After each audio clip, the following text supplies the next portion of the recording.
Hi hello ನಮಸ್ಕಾರ, welcome to the channel. ಇವತ್ತಿನ ವ್ಲಾಗಿಗೆ ಎಲ್ಲರಿಗೂ ಕೂಡ ಸ್ವಾಗತ. ಸೊ ಇವತ್ತು ನಾನು ಬಂದಿದ್ದೀನಿ ಚಿತ್ರದುರ್ಗದ ಕಲ್ಲಿನ ಕೋಟೆಯನ್ನು ನೋಡಲಿಕ್ಕೆ. ಸೊ ಇವತ್ತಿನ ಒಂದು ಕಂಪ್ಲೀಟ್ ಡೇ ವ್ಲಾಗಲ್ಲಿ ಚಿತ್ರದುರ್ಗದ ಕೋಟೆಯನ್ನು ವಿಸಿಟ್ ಮಾಡ್ತಾ ಇದ್ದೀನಿ. ಹಾಗೆಯೇ ಸಾಕಷ್ಟು ಇನ್ಫಾರ್ಮೇಷನ್ನ ಕೊಡ್ತೀನಿ. ಬನ್ನಿ ವ್ಲಾಗ್ನ ಸ್ಟಾರ್ಟ್ ಮಾಡೋಣ. ನಾನು ಮುಂಚೆ ಹೇಳಿದ ಹಾಗೆ ನಿಮಗೆ ಪ್ರತಿಯೊಂದು ಡೀಟೇಲ್ಸ್ಗಳನ್ನ ಕೊಡ್ತಾ ಹೋಗ್ತೀನಿ. ಟಿಕೆಟ್ಗಳನ್ನ ಹೇಗೆ ತೆಗೆಸ್ಬೇಕು, ಹಾಗೆಯೇ ಚಿತ್ರದುರ್ಗದಲ್ಲಿ ಯಾವ್ಯಾವ ಪ್ಲೇಸ್ನ ಮಿಸ್ ಮಾಡದೆ ನೋಡಬೇಕು ಅನ್ನೋದ್ರ ಬಗ್ಗೆ ಕಂಪ್ಲೀಟ್ ಮಾಹಿತಿಯನ್ನು ಕೊಡ್ತೀವಿ. ನಾನು ಹೊರಟಿದ್ದು ಹರಿಹರದಿಂದ ಚಿತ್ರದುರ್ಗಕ್ಕೆ 78 ಕಿಲೋಮೀಟರ್ ಆಗುತ್ತೆ. ಹಾಗೆಯೇ 1 hour 20 minutes ಆಗುತ್ತೆ. ಸೊ ನಾವು ಬಂದಿದ್ದು ಬಸ್ಸಲ್ಲಿ. ಇನ್ನು ಟೂರ್ ಹಾಗೆ ಟ್ರಿಪ್ ಅಂತೆಲ್ಲ ಓಡಾಡಬೇಕಾದ್ರೆ ನಾವು ದೊಡ್ಡ ದೊಡ್ಡ ಹೋಟೆಲ್ಗೆ ಹೋಗಿ ಬ್ರೇಕ್ಫಾಸ್ಟ್ ಮಾಡಲಿಕ್ಕೆಲ್ಲ ಸಜ್ಜಾಗೋದಿಲ್ಲ. ಸೊ ಹಾಗಾಗಿ ಚಿಕ್ಕ ಪುಟ್ಟ ಇಡ್ಲಿ ಸೆಂಟರ್ಗಳಲ್ಲಿ ಟೇಸ್ಟ್ ಕೂಡ ಚೆನ್ನಾಗಿರುತ್ತೆ, ಹಾಗೆಯೇ ಪ್ರೈಸ್ ಕೂಡ ಕಮ್ಮಿ ರೇಟಲ್ಲಿರುತ್ತೆ. ಸೊ ನೀವು ಬಸ್ ಸ್ಟ್ಯಾಂಡಲ್ಲಿ ಈ ಥರ ನಿಮ್ಗೆ ಯಾವುದೂ ಕೂಡ ಅಂಗಡಿಗಳು ಸಿಗೋದಿಲ್ಲ. ಬಸ್ ಸ್ಟ್ಯಾಂಡಿಂದ ಸೀದಾ ನೀವು ಕೋಟೆ ರೋಡಿಗೆ ಬಂದ್ರಿ ಅಂತಂದರೆ ಲೆಫ್ಟಲ್ಲಿ ಸರ್ಕಲಿಂದ ಲೆಫ್ಟಿಗೆ ಬರಬೇಕು. ಹಾಗೆಯೇ ಸೀದಾ ಸ್ಟ್ರೈಟಿಗೆ ಬರ್ತಿದ್ದಾಗೆ ನಿಮಗೆ ಹೆಬ್ಬಾಗಿಲಿರುತ್ತೆ. ಕೋಟೆ ಹೆಬ್ಬಾಗಿಲಿನ ಲೆಫ್ಟ್ ಸೈಡಲ್ಲಿ ನಿಮಗೆ ಇಡ್ಲಿ ವಡಾ ಸೆಂಟರ್ ಇದೆ. ಸೊ ಅಲ್ಲಿ ಬ್ರೇಕ್ಫಾಸ್ಟ್ ಚೆನ್ನಾಗಿ ಸಿಗುತ್ತೆ. ಅಲ್ಲಿ ನೀವು ಬ್ರೇಕ್ಫಾಸ್ಟ್ನ ಮುಗಿಸ್ಕೊಂಡು ಮೇಲೆ ಹೋದ್ರಿ ಅಂದರೆ ಕೋಟೆ ಹತ್ತಲಿಕ್ಕೆ ಚೆನ್ನಾಗಾಗುತ್ತೆ. ಮೇಲ್ಗಡೆ ಕೋಟೆ ಒಳಗೆ ಹತ್ತಿದ್ರೆ ನಿಮಗೆ ಯಾವ ಫುಡ್ ಸೆಂಟರ್ಗಳು ಸಹ ಇಲ್ಲ. ನೀವು ಅಲ್ಲೇ ಬ್ರೇಕ್ಫಾಸ್ಟ್ನ ಮಾಡ್ಕೊಂಡು ಬಂದರೆ ಭಾಳ ಉತ್ತಮ. ಇನ್ನು ಬಸ್ ಸ್ಟ್ಯಾಂಡಿಂದ ಜಸ್ಟ್ 1.5 ಕಿಲೋಮೀಟರ್ ಆಗುತ್ತೆ. ಆರಾಮಾಗಿ ನಡ್ಕೊತ ಬರ್ಬೋದು. ಆಲ್ಮೋಸ್ಟ್ ನೀವು ಅರ್ಲಿ ಮಾರ್ನಿಂಗ್ ನೀವು ಗುಡ್ಡ ಹತ್ತಕ್ಕೆ ಸ್ಟಾರ್ಟ್ ಮಾಡಿದ್ರಿ ಅಂದರೆ ಒಂದು 12 ಗಂಟೆ ಒಳಗೆ ನೀವು ಮುಗಿಸ್ಕೊಂಡು ಬರ್ಬೋದು. ಕನಿಷ್ಠ ಅಂದರೆ ನಿಮಗೆ ಗುಡ್ಡ ಹತ್ತಿ ಇಳಿಲಿಕ್ಕೆ 3 ರಿಂದ 4 ತಾಸಾದರೂ ಬೇಕಾಗುತ್ತೆ. ಇನ್ನು ಮುಂಚೆ ಎಲ್ಲ ನಿಮಗೆ ಕ್ಯಾಶ್ ಪೇಮೆಂಟ್ ಇತ್ತು, ಅಂದರೆ 20 ರೂಪೀಸ್ ಪರ್ ಟಿಕೆಟ್ ಇತ್ತು. ಈಗಲೂ ಸಹ 20 ರೂಪೀಸ್ ಪರ್ ಒಬ್ಬರಿಗೆ ಟಿಕೆಟ್ ಇದೆ. ಬಟ್ ಈಗ QR ಕೋಡ್ನ ಸ್ಕ್ಯಾನ್ ಮಾಡಿ ನಾವು ಅದರಲ್ಲಿ ಡೀಟೇಲ್ನ ಫಿಲಪ್ ಮಾಡಬೇಕಾಗತ್ತೆ. ಒಂದು 4-5 ಕಡೆ QR ಕೋಡ್ನ ಹಾಕಿರ್ತಾರೆ. ಸೊ ನೀವು ಅದನ್ನು ನೋಡಿಕೊಂಡ್ರೆ ಸಾಕು. ಜಸ್ಟ್ ಮೊಬೈಲಲ್ಲಿ ಸ್ಕ್ಯಾನ್ ಮಾಡಿ ಅದು ಕೇಳುವಂತಹ ಡೀಟೇಲ್ಸ್ನ ಹಾಕಿ ನೀವು ಅಮೌಂಟ್ನ ಪೇ ಮಾಡ್ಬೋದು. ಒಂದು ಸಲಕ್ಕೆ 5 ಜನರಿಗೆ ನಾವು ಟಿಕೆಟ್ನ ನಾವು ಪರ್ಚೇಸ್ ಮಾಡ್ಬೋದಾಗತ್ತೆ. ಸೊ ಈ ಥರ ನಾವು ಆನ್ಲೈನಲ್ಲಿ ಟಿಕೆಟ್ನ ಪರ್ಚೇಸ್ ಮಾಡ್ಕೊಂಡು ಆದಮೇಲೆ ಅದನ್ನ ಡೌನ್ಲೋಡ್ ಮಾಡಿ ಇಟ್ಕೊಂಡು ರಿಟರ್ನ್ ಬರಬೇಕಾದ್ರೆ ಅದನ್ನೇನು ತೋರಿಸೋ ಅಗತ್ಯ ಇರೋದಿಲ್ಲ. ಚೆಕಿಂಗ್ನ ಮುಗಿಸ್ಕೊಂಡು ಒಳಗೆ ಬರಬೇಕಾಗತ್ತೆ. ಇನ್ನು ನೀವು ಟಿಫನ್ ಏನೋ ತಂದಿದ್ರೆ ಆ ಥರ ಎಲ್ಲ ಕೂಡ ಹೇಳ್ತಾರೆ. ನೀವು ಜಸ್ಟ್ ಅದನ್ನು ಚೆಕಿಂಗ್ನ ಮುಗಿಸ್ಕೊಂಡು ಸೀದಾ ಕೋಟೆ ಒಳಗಡೆ ಬರ್ಬೋದು. ಕೋಟೆ ಹತ್ತಕ್ಕೆ ಸ್ಟಾರ್ಟ್ ಮಾಡ್ತೀವಿ ಅಂದರೆ ನಮ್ಮ ಜೊತೆಲಿ ಒಂದೊಂದು ವಾಟ್ರ್ ಬಾಟ್ಲಿನ ಇಟ್ಕೊಂಡ್ರೆ ಭಾಳ ಉತ್ತಮ. ಏನಕ್ಕೆ ಅಂತ ಅಂದರೆ ಸ್ವಲ್ಪ ಹೋಗ್ತಾ ಬಿಸಿಲು ಸಹ ಏರ್ತಿದ್ದಂಗೆ ಬಾಯಾರಿಕೆ ಭಾಳ ಆಗುತ್ತೆ. ಸೊ ಹಾಗಾಗಿ ಮಸ್ಟರ್ಡ್ ವಾಟರ್ ಬಾಟ್ಲಿನ ನಿಮ್ಮ ಜೊತೆಗೆ ಇಟ್ಕೊಡಿ. ಒಂದಿಷ್ಟು ಕಡೆ ನೀರಿನ ವ್ಯವಸ್ಥೆ ಸಹ ಇದೆ, ಬಟ್ ಸ್ವಲ್ಪ ಬೋರ್ ವಾಟರ್ ಅನಿಸುತ್ತಲ್ಲ, ಹಾಗಾಗಿ ಕುಡಿಯೋಕ್ಕಾಗೋದಿಲ್ಲ. ನಾನು ನಿಮಗೆ ಈಗ ತೋರಿಸ್ತಾ ಇರುವಂತಹ ಪ್ಲೇಸ್ ಬಂದುಬಿಟ್ಟು ಎಣ್ಣೆ ಹೊಂಡ ಹಾಗೆ ತುಪ್ಪದ ಹೊಂಡ ಅಂತ ಹೇಳಿ ಕರೀತಾರೆ. ನಾಯಕರ ಕಾಲದಲ್ಲಿ ಇಲ್ಲಿ ಎಣ್ಣೆ ಹಾಗೆ ತುಪ್ಪವನ್ನು ಸ್ಟೋರೇಜ್ ಮಾಡ್ತಾ ಇದ್ರಂತೆ. ನೆಕ್ಸ್ಟ್ ಈಗ ನಾನು ನಿಮಗೆ ತೋರಿಸ್ತಾ ಇರುವಂಥದ್ದು ಗಣಪತಿಯ ದೇವಸ್ಥಾನ. ನೀವು ಈ ಥರ ದೇವಸ್ಥಾನವನ್ನು ಎಲ್ಲೂ ಕೂಡ ನೋಡಲಿಕ್ಕೆ ಚಾನ್ಸೇ ಇಲ್ಲ. ಗಣಪತಿಯ ವಿಗ್ರಹವನ್ನು ಬಹಳ ಚೆನ್ನಾಗಿ ಅಲಂಕಾರ ಮಾಡಿದ್ದಾರೆ. ಹಾಗೆ ನಿಮಗೆ ಕೋಟೆ ಎಂಟ್ರೆನ್ಸಲ್ಲೇ ನಿಮಗೆ ಒಂದು ಲಿಸ್ಟನ್ನು ಸಹ ಹಾಕಿದ್ದಾರೆ, ಯಾವ್ಯಾವ ಪ್ಲೇಸ್ಗಳನ್ನ ನೋಡಬೇಕು. ಹಾಗೆಯೇ ಯಾರೋ ಮಾರ್ಕ್ ಸಹ ಹಾಕಿದ್ದಾರೆ. ಕರೆಕ್ಟಾಗಿ ಪ್ರಾಪರಾಗಿ ಒಂದೊಂದೇ ಪ್ಲೇಸ್ಗಳನ್ನ ನೀವು ನೋಡ್ಕೊತ ಬನ್ನಿ. ಒಂದು ಪ್ಲೇಸನ್ನು ಸಹ ಮಿಸ್ ಮಾಡಲಿಕ್ಕೆ ಹೋಗಬೇಡಿ. ಏನಕ್ಕೆ ಅಂತಂದರೆ ನೀವು ಅವಸರದಲ್ಲಿ ನೀವು ಕೋಟೆಯನ್ನು ಹತ್ಕೊಂಡು ಹೋಗ್ತಾ ಒಂದೊಂದು ಪ್ಲೇಸ್ನ ನೀವು ಮಿಸ್ ಮಾಡಿದ್ರೆ ಅಂದರೆ ನಿಮ್ಮನ್ನು ರಿಟರ್ನ್ ಬರ್ತಾ ಕನ್ಫ್ಯೂಸ್ ಸಹ ಆಗುತ್ತೆ. ಸೊ ಹಾಗಾಗಿ ಮ್ಯಾಪಲ್ಲಿ ಯಾವ ಥರ ಇದೆಯಲ್ಲ ಅದನ್ನೇ ನೀವು ಲೊಕೇಶನ್ ಫೈಂಡ್ ಮಾಡ್ಕೊಂಡು ಹೋಗ್ಬೋದು ಆರಾಮಾಗಿ. ಗಣಪತಿ ದೇವಸ್ಥಾನಕ್ಕೆಲ್ಲ ಕೈ ಮುಕ್ಕೊಂಡಾದ್ಮೇಲೆ ನೆಕ್ಸ್ಟು ನಾವು ಬಂದಿದ್ದು ಏಕನಾಥೇಶ್ವರಿ ದೇವಸ್ಥಾನಕ್ಕೆ.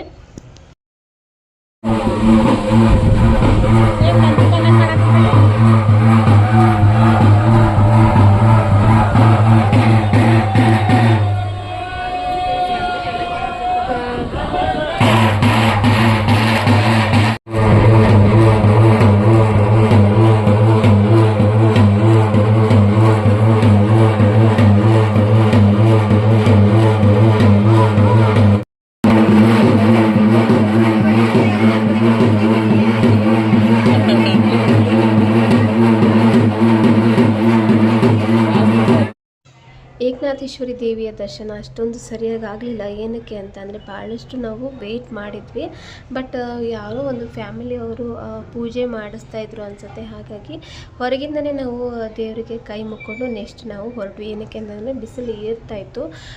ಭಾಳ ಬಿಸಿಲಾದರೂ ಕೂಡ ಮುಂದೆ ನಮಗೆ ಕಂಟಿನ್ಯೂ ಮಾಡೋಕ್ಕಾಗಿಲ್ಲ ಅಂತೇಳಿ ಹಾಗೆ ದೇವರಿಗೆ ಕೈ ಮುಕ್ಕೊಂಡು ಬಂದ್ವಿ. ಎದುರುಗಡೆ ನಿಮಗೆ ದೇವಸ್ಥಾನ ಎದುರುಗಡೆ ಒಂದು ಸಣ್ಣದಾಗಿರುವಂತಹ ಕೊಳ ಇದೆ, ಹಾಗೆಯೇ ಕ್ಯಾಂಟೀನ್ ಸಹ ಇದೆ. ಅಲ್ಲೂ ಸಹ ನಿಮಗೆ ಫುಡ್ ಅವೈಲೇಬಲ್ ಇರುತ್ತೆ. ಬಟ್ ಎಲ್ಲ ಥರ ಫುಡ್ಗಳು ಅವೈಲೇಬಲ್ ಇರುತ್ತೆ ಅಂತ ಹೇಳಲಿಕ್ಕೆ ಆಗೋದಿಲ್ಲ. ಇವಾಗ ನೀವು ನೋಡ್ತಾ ಇರುವಂತಹ ಪ್ಲೇಸ್ ಬಂದುಬಿಟ್ಟು ಆವಾಗ ನಾಯಕರ ಕಾಲದ ಕಚೇರಿ ಆಗಿತ್ತಂತೆ. ಅಂದರೆ ಸುಂಕ ವಸೂಲಿ ಮಾಡೋದಾಗಿರ್ಬೋದು, ಪ್ರತಿಯೊಂದು ಕೂಡ ಆಫೀಸ್ ಥರ ಕಚೇರಿಯಲ್ಲಿತ್ತಂತೆ. ಸಾಕಷ್ಟು ಗಾಳಿ ಮಳೆಗೆ ಹಾಳಾಗಿದೆ ಸಹ. ಇವಾಗ ನಾವು ಅಕ್ಕ ತಂಗಿಯರ ಹೊಂಡವನ್ನು ನೋಡೋಣ ಅಂಥೇಳಿ ಕೆಳಗಿಳಿದು ಹೋಗ್ತಾ ಇದ್ದೀವಿ. ಜನರು ನಡೆದು ಕಲ್ಲುಗಳೆಲ್ಲ ಹೇಗಾಗ್ಬಿಟ್ಟಿದೆ ಅಂದರೆ ಬಹಳ ಸೌದಿದೆ.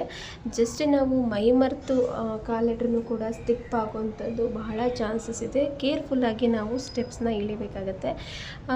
ಅಕ್ಕ ತಂಗಿಯರ ಹೊಂಡ ನೀವು ನೋಡ್ತಾ ಇರ್ಬೋದು. ಒಂದು ಸೈಡು ಪ್ಲಾಟ್ಫಾರ್ಮ್ ಥರ ಇದೆ, ಹಾಗೆಯೇ 2 ಸೈಡಲ್ಲಿ ಹೊಂಡ ಇದೆ, ಕೆಳಗಡೆ ದೇವಸ್ಥಾನ ಸಹ ಇದೆ. ಇಲ್ಲಿಂದ ನೋಡಲಿಕ್ಕೆ ಗುಡ್ಡ ಬಹಳ ಚೆನ್ನಾಗಾಗುತ್ತೆ. ನಾವು ಸ್ವಲ್ಪ ತಗ್ಗಿಗೆ ಬಂದಿದ್ದೀವಿ, ಅಂದರೆ ಕೋಟೆ ನಾವು ಏರ್ಕೊಂಡು ಕೆಳಗಡೆ ಬಂದಿದ್ದೀವಿ. ಹಾಗೆಯೇ ಮಧ್ಯ ರೋಡಲ್ಲಿ ಖಾರ ರುಬ್ಬೋ ಕಲ್ಲು ಸಹ ಇತ್ತು. ಮೋಸ್ಟ್ಲಿ ಆವಾಗ ರಾಜರ ಕಾಲದಲ್ಲಿ ಅಲ್ಲಿ ಅಕ್ಕಪಕ್ಕದಲ್ಲಿ ಸೈನಿಕರು ಸಹ ವಾಸವಾಗಿದ್ದರು ಅನಿಸುತ್ತೆ. ಮೋಸ್ಟ್ ಆಫ್ ದ ಟೂರಿಸ್ಟ್ಗಳು ಹೆಚ್ಚಾಗಿ ಚಿತ್ರದುರ್ಗದ ಕೋಟೆಯನ್ನು ನೋಡಲಿಕ್ಕೆ ಬರ್ತಾರೆ. ಅಂದರೆ ಒನಕೆ ಓಬವ್ವನ ಕಿಂಡಿಯನ್ನು ನೋಡಲಿಕ್ಕೆ ಬಂದಿರ್ತಾರೆ. ನಾವು ಸಹ ಅತ್ಯಂತ ಉತ್ಸಾಹಕವಾಗಿ ಬಂದಿದ್ವಿ ನೋಡಲಿಕ್ಕೆ ಅಂಥೇಳಿ. ನಾವೀಗ ಕೋಟೆಯನ್ನು ಏರಿ ಈಗ ಡೌನಲ್ಲಿ ಇಳಿತಾ ಇದ್ದೀವಿ. ನೀವು ನೋಡ್ತಾ ಇರುವಂಥದ್ದು ಬಂದುಬಿಟ್ಟು ಸಿಹಿ ನೀರಿನ ಹೊಂಡ ಅಥವಾ ಸಿಹಿ ನೀರಿನ ಕೊಳ. ಇಲ್ಲಿ ಮಳೆಗಾಲದ ಟೈಮಲ್ಲಿ ನೀರು ಹರಿಯುತ್ತೆ ಅನಿಸುತ್ತೆ. ಕಲ್ಲಿನ ಮಧ್ಯೆ ನೀರು ಹರಿಯುವಂಥದ್ದು ಯಾವಾಗಲೂ ಕೂಡ ಸಿಹಿಯಾಗಿ ಫ್ರೆಶ್ ಆಗಿಯೇ ಇರುತ್ತೆ. ಹಾಗೆಯೇ ಈ 2 ದೊಡ್ಡ ಬಂಡೆಗಳ ಮಧ್ಯೆ ಹೋಗುವಂಥದ್ದು ತುಂಬ ಚೆನ್ನಾಗಿ ಎಕ್ಸೈಟ್ಮೆಂಟ್ ಆಗಿತ್ತು. ಇವಾಗ ನಾವು ಫೈನಲಿ ಬಂದಿರುವಂಥದ್ದು ಒನಕೆ ಓಬವ್ವನ ಕಿಂಡಿಗೆ. ನಮ್ಮ ಮುಂದೆ ಬಹಳಷ್ಟು ಜನ ಟೂರಿಸ್ಟ್ಗಳಿದ್ರು, ಹಾಗಾಗಿ ಸ್ವಲ್ಪ ವೇಟ್ ಮಾಡಿದ್ದೆ. ಆಮೇಲೆ ಜನ ಎಲ್ಲ ಕಿಂಡಿಯಿಂದ ಬರ್ತಾಯಿದ್ರು. ಹಾಗೆಯೇ ಆರ್ಯನಿಗೂ ಸಹ ಕಳಿಸಿದೆ.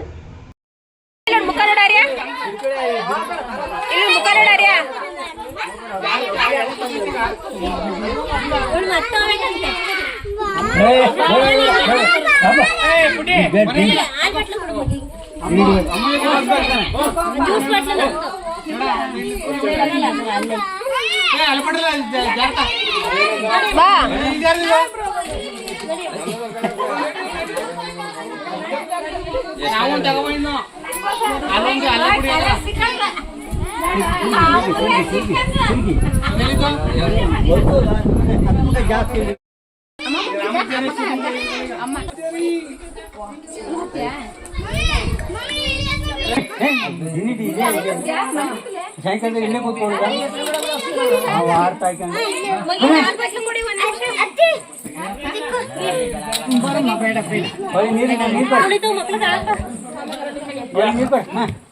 ಬಾಟ್ಲಿಯಲ್ಲಿ ಒಲಿಟ್ಟು ಕಾಲಿಡಿ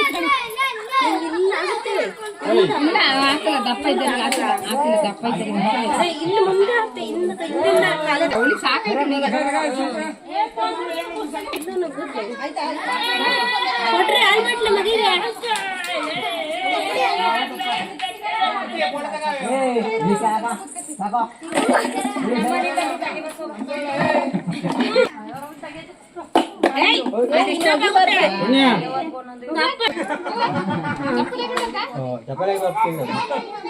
ಹೋಗ್ಬೇಡ್ರಿ ಚಪ್ಪಾಳೆ ಇಲ್ಲ ನಾವಿಲ್ಲೇ ಬಿಟ್ಟು ಹೋಯ್ತು ಜಾರದಲ್ಲಿ ನಾವು ಕಾಲೇ ಖರ್ಚು ಬಿಡ್ರಿ ಕೈಯ ಬಂಡೆ ಹಿಡ್ಕೊಂಡ್ರಿ ಫಸ್ಟ್ ನೀವು ಬನ್ನಿ ಮ್ಯಾಲ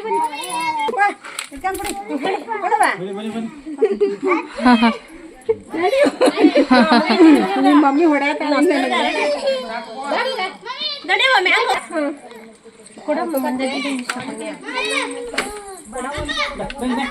ಬಾಯ್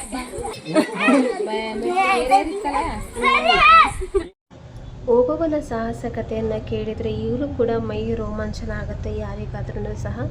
ನಾವು ಪಾಠಗಳಲ್ಲಿ ಅಥವಾ ಫಿಲಮ್ಸ್ಗಳಲ್ಲಿ ಸಾಂಗ್ಸ್ಗಳಲ್ಲಿ ನೋಡಿರ್ತೀವಿ. ಓಬವ್ವ ಒಬ್ಬಳೇ ಅವರು ಎಷ್ಟು ಧೈರ್ಯದಿಂದ ಹೈದರಾಲಿಯ ಸೈನ್ಯವನ್ನು ಮಟ್ಟ ಹಾಕ್ತಾರೆ. ತನ್ನ ಕೈಲಾದಷ್ಟು ಸೈನಿಕರನ್ನು, ಅಂದರೆ ಶತ್ರು ಸೈನಿಕರನ್ನು ಅವರು ಸೆದೆ ಬಡಿತಾರೆ. ಹಾಗೆಯೇ ಅವರಿಗಿರುವಂತಹ ದೇಶಭಕ್ತಿ ಅಪಾರವಾಗಿರುವಂಥದ್ದು. ಹಾಗೆಯೇ ಇದನ್ನೆಲ್ಲ ನೋಡಿಕೊಂಡು ನೆಕ್ಸ್ಟ್ ನಾವು ಮುಂದಿನ ಪ್ರಯಾಣವನ್ನು ಬೆಳೆಸ್ತಾ ಇದ್ವಿ. ಓಬವ್ವನ ಕಿಂಡಿಲಿ ಸ್ವಲ್ಪ ಹೊತ್ತು ನೀವು ಟೈಮ್ ಸ್ಪೆಂಡ್ ಮಾಡಿದ್ರೆ ಭಾಳ ಚೆನ್ನಾಗುತ್ತೆ. ನಾನು ಸಹ ಕಿಂಡಿ ಒಳಗೆ ಹೋಗಿ ಬಂದೆ, ನೀವು ಒಂದು ಸಲ ಟ್ರೈ ಮಾಡಿ. ಇವಾಗ ನಾನು ಬರ್ತಾ ಇರುವಂಥದ್ದು ಸಂಪಿಗೆ ಸಿದ್ದೇಶ್ವರನ ದೇವಸ್ಥಾನಕ್ಕೆ. ಈ ದೇವಸ್ಥಾನದ ಬಗ್ಗೆ ಹೇಳಬೇಕಾದ್ರೆ ನಾನು ಒಂದಿಷ್ಟು ಮ್ಯಾಟರ್ಸ್ನ ಹೇಳಬೇಕಾಗತ್ತೆ. ಏನಕ್ಕೆ ಅಂತ ಅಂದರೆ ಈ ಪ್ಲೇಸ್ ಬಂದುಬಿಟ್ಟು ಬಹಳಷ್ಟು ಮೂವಿಗಳಲ್ಲಿ ಶೂಟಿಂಗ್ ತೊಗೊಂಡಿರ್ತಾರೆ. ಯಾವುದು ಅಂತಂದರೆ ಕಲ್ಲರಳಿ ಹೂವಾಗಿ ಆಗಿರೋದು, ಹಾಗೆಯೇ ನಾಗರಹಾವು ಫಿಲ್ಮಲ್ಲಿ ಶೂಟಿಂಗಲ್ಲಿ ಈ ಪ್ಲೇಸ್ಗಳನ್ನ ತೊಗೊಂಡಿದ್ದಾರೆ. ಕಲ್ಲರಳಿ ಹೂವಾಗಿ ಅಂತೂ ಕಂಪ್ಲೀಟಾಗಿ ಈ ಮೂವಿನ ಇದೇ ಪ್ಲೇಸಲ್ಲೇ ಶೂಟಿಂಗ್ ಮಾಡಿರ್ತಾರೆ. ಚಿತ್ರದುರ್ಗ ಕೋಟೆಯನ್ನು ನೋಡಿಕೊಂಡು ಮನೆಗೆ ಹೋದ್ಮೇಲೆ ಇವೆರಡು ಮೂವಿಯನ್ನು ನೀವು ನೋಡಿ ನಿಮಗೆ ಗೊತ್ತಾಗುತ್ತೆ. ಬಟ್ ಶೂಟಿಂಗಲ್ಲಿ ಏನಾಗುತ್ತೆ ಅಂದರೆ ಸ್ವಲ್ಪ ಅಲಂಕಾರ ಎಲ್ಲ ಮಾಡಿರ್ತಾರಲ್ಲ, ಸೊ ಹಾಗಾಗಿ ಸ್ವಲ್ಪ ಚೇಂಜ್ ಅನಿಸುತ್ತೆ. ಬಟ್ ನೋಡ್ಲಿಕ್ಕೆ ಕೂಡ ಈಗಲೂ ಸಹ ದೇವಸ್ಥಾನಗಳು ತುಂಬ ಚೆನ್ನಾಗಿದೆ. ಇನ್ನು ನನ್ನ ಮಗ ಸ್ವಲ್ಪ ಕೋಟೆ ಬೆಟ್ಟವನ್ನು ಹತ್ತೀನಿ ಅಂತ ಅಂದ. ನನಗಷ್ಟು ಧೈರ್ಯ ಆಗಲಿಲ್ಲ, ನಾನು ಭಾಳ ದೂರ ಕಳಿಸ್ತಿಲ್ಲ, ಒಂದು 2-3 ಸ್ಟೆಪ್ ಹತ್ತಿಸಿ ವಾಪಸ್ ಕರ್ಸ್ಕೊಂಬಿಟ್ಟೆ. ಯಾಕಂತಂದರೆ ಸೀದಾ ಮೇಲೆ ಹೋಗಿ ಕೆಳಗೆ ನೋಡಿದ್ರೆ ಸ್ವಲ್ಪ ತಲೆ ಸುತ್ತು ಬರುತ್ತೆ, ಹಾಗಾಗಿ ಆದಷ್ಟು ಸೇಫ್ ಅಲ್ಲ. ಸೊ ಹಾಗಾಗಿ ನಾವು ಕೆಟ್ಟ ಧೈರ್ಯ ಮಾಡಿ ಹತ್ತೋದು ಮತ್ತು ಅದು ಅಪಘಾತಕ್ಕೆ ಕಾರಣ ಆಗಬಾರ್ದಲ್ಲ, ಹಾಗಾಗಿ ಡೇರಿಂಗ್ ಇದ್ದರು ಟ್ರೈ ಮಾಡಿದರು. ಒಂದಿಷ್ಟು ಜನ ಮೇಲೆ ಸಹ ಹೋಗಿದ್ದಾರೆ. ಕೋಟೆಯ ಟಾಪಲ್ಲಿ ಬಹಳಷ್ಟು ಜನ ಗಂಡ್ಮಕ್ಳು ಸಹ ಕೂತ್ಕೊಂಡಿದ್ರು. ಬಟ್ ನಾನೇನು ಹೇಳಲಿಕ್ಕೆ ಇಷ್ಟಪಡ್ತೀನಿ ಅಂತ ಅಂದರೆ, ಯಾರನ್ನೋ ಒಬ್ರನ್ನ ಮೆಚ್ಚೋಕ್ಕಾಗಿರ್ಬೋದು ಅಥವಾ ಡೇರಿಂಗ್ನ ಶೋ ಮಾಡಲಿಕ್ಕೆ ಹೋಗಿ ನಾವು ಯಾವುದೇ ಥರ ಅಪಾಯಕ್ಕೆ ತುತ್ತಾಗಬಾರ್ದು. ಸೊ ನಮಗೆ ಅರಮನೆಗೆ ಹೋಗಲಿಕ್ಕೆ ಅಂತಲೇ ನಮಗೆ ಸ್ಟೆಪ್ ಸಹ ಇದೆ, ಆ ಕಡೆಯಿಂದ ಹೋಗ್ಬೋದು. ಒಂದು ಹಾಫ್ ಆನ್ ಅವರ್ ಆಗುತ್ತೆ ಅನ್ನೋದು ಬಿಟ್ಟರೆ ನಾವು ಸೇಫಾಗಿ ನೋಡ್ಕೊಂಡು ಬರ್ಬೋದು. ಇವಾಗ ನಾನು ಬಂದಿರುವಂಥದ್ದು ಸಂಪಿಗೆ ಸಿದ್ದೇಶ್ವರ ದೇವಸ್ಥಾನಕ್ಕೆ. ತುಂಬ ಚೆನ್ನಾಗಿದೆ ದೇವಸ್ಥಾನ ನೋಡಲಿಕ್ಕೆ. ಹಾಗೆಯೇ ನಾನು ಒಂದು ತಿಂಗಳನ್ನ ಹೇಳಲಿಕ್ಕೆ ಮರೆತಿದ್ದೆ. ಏಕನಾಥೇಶ್ವರಿ ದೇವಸ್ಥಾನದ ಮುಂಭಾಗಡೆ ದೊಡ್ಡದಾಗಿರುವಂತಹ ಉಯ್ಯಾಲೆ ಕಂಬಗಳಿದೆ. ಫಿಲಮ್ ಶೂಟಿಂಗ್ಗಳಲ್ಲೆಲ್ಲ ನೋಡಿರ್ತೀವಿ, ಒಂದಿಷ್ಟು ಸಾಂಗ್ಸ್ಗಳಲ್ಲಿ ತಗೊಂಡಿರ್ತಾರೆ. ನಾನು ಅಲ್ಲೊಬ್ಬರಿಗೆ ಕೇಳಿದೆ, ಅವ್ರು ಹೇಳಿದರು ಅಮ್ಮನವರು ತೇರಿರುತ್ತಲ್ಲ ಜಾತ್ರೆ ಟೈಮಲ್ಲಿ ಅಥವಾ ಉತ್ಸವ ಟೈಮಲ್ಲಿ ಅಲ್ಲಿ ಅಮ್ಮನವರ ಮೂರ್ತಿಯನ್ನು ತೂಗ್ತಾರೆ ಅಂತ ಹೇಳಿದರು. ಹಾಗೆಯೇ ದೇವಸ್ಥಾನದ ಒಳಗಡೆ ಸಹ ಇವಾಗ ಕರ್ಕೊಂಡು ಹೋಗ್ತೀನಿ ಬನ್ನಿ, ತುಂಬ ಚೆನ್ನಾಗಿದೆ. ಜಸ್ಟ್ ಇದು ಸ್ವಲ್ಪ ಕತ್ತಲಿರೋದ್ರಿಂದ ನಿಮಗೆ ಮೂರ್ತಿ ಪ್ರಾಪರಾಗಿ ಕಾಣಿಸ್ತಾ ಇದೆಯಾ ಇಲ್ಲ ಗೊತ್ತಿಲ್ಲ. ಚೆನ್ನಾಗಿದೆ, ಶಿವನ ಮೂರ್ತಿ ಇದೆ. ಹಾಗೆಯೇ ಎದುರುಗಡೆ ನಂದಿ ಸಹ ಕುತ್ಕೊಂಡಿದ್ದಾರೆ. ಸಂಪಿಗೆ ಸಿದ್ದೇಶ್ವರ ದೇವಸ್ಥಾನವನ್ನು ನೋಡಿಕೊಂಡು ಇವಾಗ ಅರಮನೆಯನ್ನು ನೋಡೋಣ ಅಂತೇಳಿ ಹೋಗ್ತಾ ಇದ್ದೀವಿ. ಡೇರಿಂಗ್ ಇದ್ದವರು ಸೀದಾ ಬೆಟ್ಟವನ್ನು ಹತ್ಕೊಂಡು ಹೋಗ್ತಾ ಇದ್ದಾರೆ. ನೀವು ನೋಡ್ತಾ ಇರ್ಬೋದು, ವಿಡಿಯೋದಲ್ಲಿ ತೋರಿಸ್ತಾ ಇದ್ದಾರೆ ನಿಮಗೆ. ನಾವು ಇವಾಗ ಸುತ್ತಾಕಿ ಹೋಗ್ತಾ ಇದ್ದೀವಿ. ಎಲ್ಲ ಕಡೆಯೂ ಕೂಡ ಆ್ಯರೋ ಮಾರ್ಕ್ಗಳನ್ನ ಹಾಕಿದ್ದಾರೆ ಹೇಗೆ ಹೋಗಬೇಕು ಅಂತೇಳಿ. ಸೊ ಇಲ್ಲಿ ನೀವು ಆದಷ್ಟು ಇಬ್ಬರು ಬರೋದ್ರ ಬದಲಿಗೆ ಒಂದು 4-5 ಜನ ಒಟ್ಟಿಗೆ ಬಂದರೆ ಚೆನ್ನಾಗಿ. ಏನಕ್ಕೆ ಅಂತ ಅಂದರೆ ತುಂಬ ನಿರ್ಜನವಾಗಿರುವಂತಹ ಪ್ರದೇಶ ಇದು. ಜಸ್ಟ್ 2-3 ಜನ ಹೆಣ್ಮಕ್ಳು ಹೋಗೋದನ್ನು ಅವಾಯ್ಡ್ ಮಾಡಿ. ಇವಾಗ ನಾವು ಅರಮನೆ ಒಳಗೆ ಎಂಟ್ರೆನ್ಸ್ ಆಗಿದ್ದೀವಿ. ಚಿತ್ರದುರ್ಗದ ಕೋಟೆ ಇದು. ತುಂಬ ದೊಡ್ಡದಾಗಿರುವಂತಹ ಜಾಗ ಇದು. ಎಲ್ಲಿ ನೋಡಿದರೂ ಕೂಡ ನಮಗೆ ನೋಡಿದ್ದು ಮುಗಿಯೋದೇ ಇಲ್ಲ. ಕಮ್ಮಿ ಅಂದರೂ ಕೂಡ ನಮಗೆ 4-5 ತಾಸಾದರೂ ಬೇಕಾಗುತ್ತೆ, ಬಿಸಿಲು ಇರ್ತಾ ಇತ್ತು.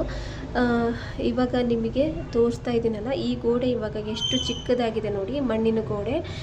ಒಂದಷ್ಟು ಫಿಲ್ಮ್ಗಳಲ್ಲಿ ಸಾಂಗ್ಸ್ಗಳಲ್ಲಿ ನೋಡಿದ್ದೆ ನಾನು. ಒಂದು ಮೂವಿಲಂತೂ ಫುಲ್ ಅರ್ಧಕ್ಕರ್ಧ ಮಣ್ಣಿನ ಗೋಡೆ ನಾನು ನೋಡಿದ್ದೆ ಇವತ್ತು. ಸೊ ಇನ್ನೂ ಸ್ವಲ್ಪ ದಿನಕ್ಕೆ ಅಂತ ಅಂದರೆ ಇನ್ನೂ ಸಹ ಕುಸಿತವೆ ಅವು.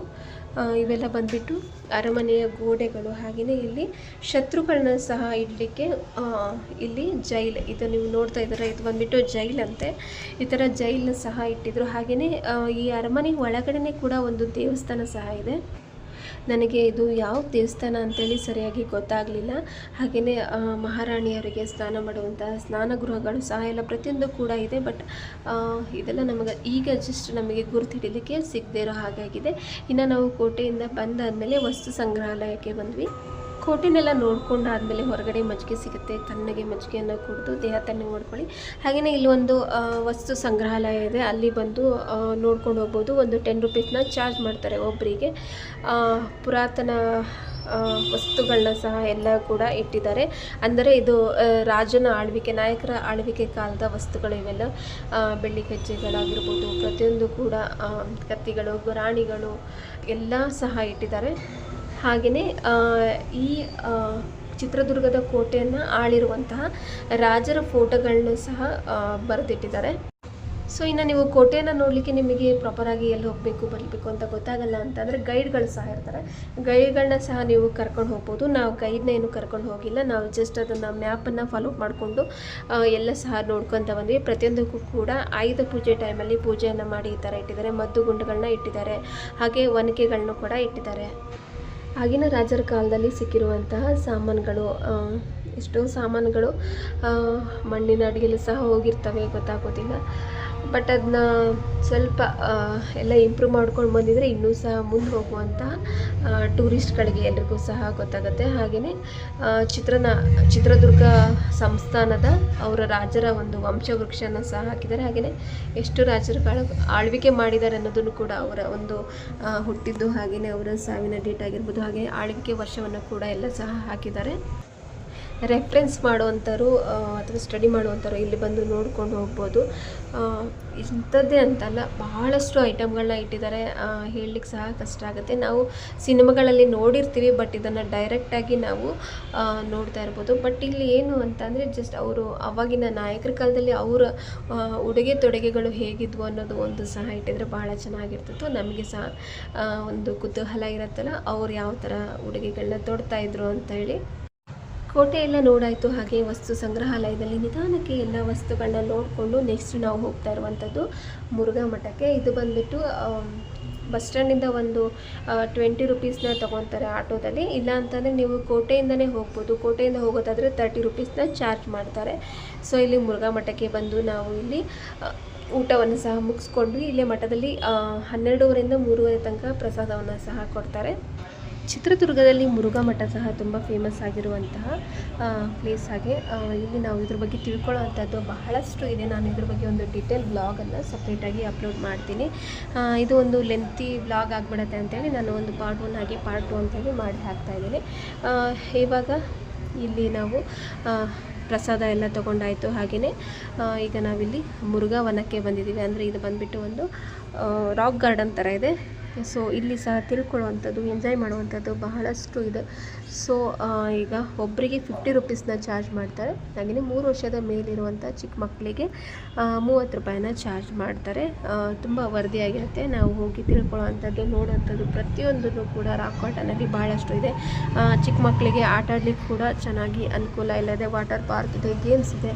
ಸೊ ಇನ್ನೊಂದು ವ್ಲಾಗಲ್ಲಿ ನಾನು ಡೀಟೇಲಾಗಿ ವಿಡಿಯೋವನ್ನು ಅಪ್ಲೋಡ್ ಮಾಡ್ತೀನಿ. ಸೊ ಇವತ್ತಿನ ವಿಡಿಯೋ ಹೇಗಿತ್ತು, ನಿಮಗೆಲ್ಲರಿಗೂ ಕೂಡ ಯೂಸ್ಫುಲ್ ಆಗಿದೆ ಅಂತ ಹೇಳಿ ನನಗೆ ಕಾಮೆಂಟಲ್ಲಿ ತಿಳಿಸ್ಬೇಕು. ಮತ್ತೊಂದು ವಿಡಿಯೋದ ಜೊತೆ ಮತ್ತೆ ಸಿಗ್ತೀನಿ ಅಂತ ಹೇಳ್ತಾ ಇವತ್ತಿನ ವ್ಲಾಗ್ನ ಇಲ್ಲೇ ಎಂಡ್ ಮಾಡ್ತಾ ಇದ್ದೀನಿ. Thanks for watching my video. Thank you.